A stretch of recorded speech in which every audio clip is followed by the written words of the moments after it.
Merci Madame le maire, mes chers collègues. Les violences sexistes et sexuelles, malgré la libération de la parole et les nombreuses prises de conscience, restent malheureusement un fléau dans notre société, impactant dans la très grande majorité des cas les femmes. Outrage sexiste, harcèlement sexuel, agression sexuelle, viol, que ce soit dans la sphère privée, publique, au travail, les femmes sont trop souvent confrontées à ces situations, les impactant psychologiquement et physiquement, les obligeant à adapter leur tenue, leur trajet, et ce, en dépit des libertés les plus fondamentales.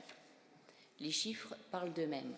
En France, en 2022, c'est une source du ministère de l'Intérieur, 230 000 femmes ont été victimes de viols, de tentatives de viol et ou d'agressions sexuelles. Ça correspond à un viol ou une tentative de viol toutes les 2 minutes 30. Pour objectiver la réalité des faits sur le terrain, quelques chiffres issus du rapport d'activité de l'échappée, qui est un collectif de lutte contre les violences sexistes et sexuelles à Lille, nous dit que 190 personnes ayant reçu des violences sexuelles ont sollicité leurs services et reçu une écoute et un accompagnement en 2023. Parmi ces victimes, 89% des personnes ont vécu au moins un viol et plus de 90% des personnes sont multivictimes, avec notamment plus de la moitié qui ont vécu des violences sexuelles de la part de plusieurs agresseurs à plusieurs périodes. L'illustration glaçante de ces chiffres se trouve dans la liste effroyable des violences subies par Gisèle Pelicot. Ce procès, qui fera date, démontre la réalité des violences sexistes et sexuelles infligées aux femmes, avec cette phrase répétée comme un mantra « La honte doit changer de camp ». Oui, la honte doit changer de camp et la question du consentement doit évoluer, que ce soit dans les mentalités comme dans la loi. Ces faits démontrent, s'il en était besoin, l'urgence d'agir. L'urgence d'agir pour qu'enfin l'égalité femmes-hommes devienne une réalité, pour que la liberté d'aller et venir ne soit plus un privilège, pour que l'on arrête de compter les féminicides. À Lille, la lutte contre les violences faites aux femmes reste et demeure une priorité. Nous sommes déterminés à lutter contre ce fléau et nous mettrons tout en œuvre pour que les femmes victimes puissent accéder à leurs droits, droit d'être protégées, droit d'être accompagnées, d'être entendues, de sortir des violences et de se reconstruire. Nous continuons à soutenir les associations qui accueillent et accompagnent les femmes victimes de violences, comme l'AIVM, l'Association intercommunale d'aide aux victimes et de médiation, notamment pour ses permanences à l'hôtel de police et à l'unité médico-judiciaire du CHR, pour son programme Espace Violence Écoute et le dispositif Téléphone Grave Danger, l'association Solfa dont vous parliez, Madame le maire, avec son lieu d'accueil Rosa, ainsi que le CIDFF, le Centre d'information sur les droits des femmes et de la famille, dans le cadre de son action Restorelle. Leur présence est essentielle sur le terrain et je les remercie de leur engagement.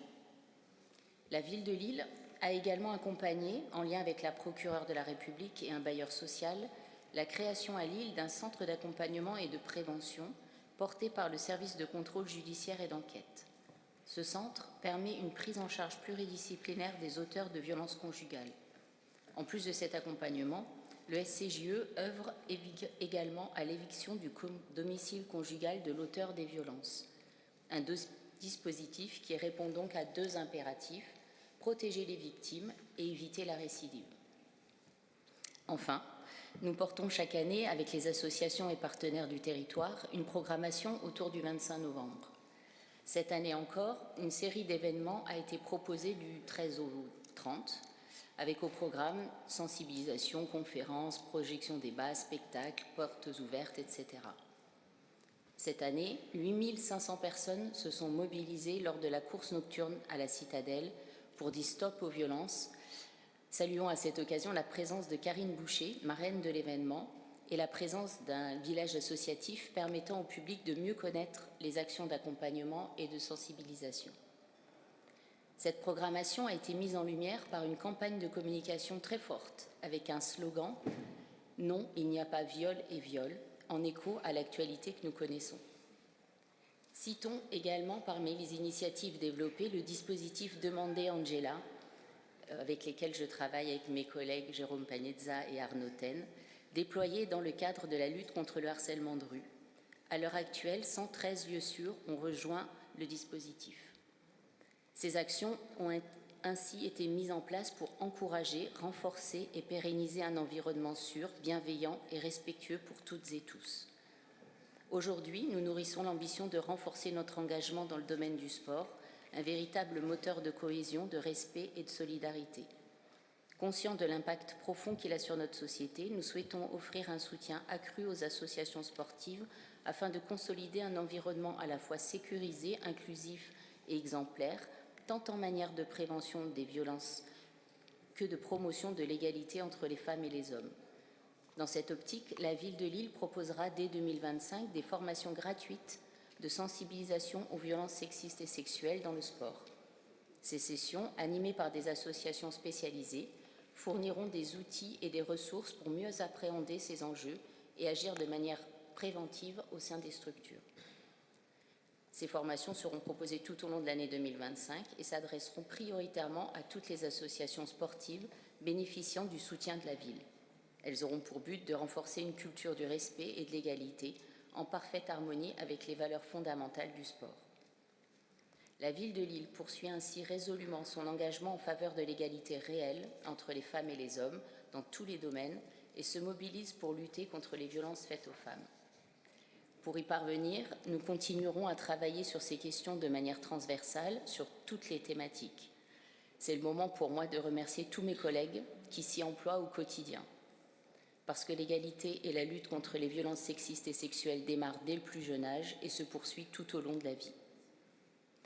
Un merci particulier à Madame Aurélie Rebillet qui s'investit et s'engage au quotidien à nos côtés. Voilà, il reste beaucoup à faire et c'est avec votre appui sans faille, Madame le maire, que nous continuerons à faire bouger les lignes. Je vous remercie. Merci beaucoup, Madame Lechner.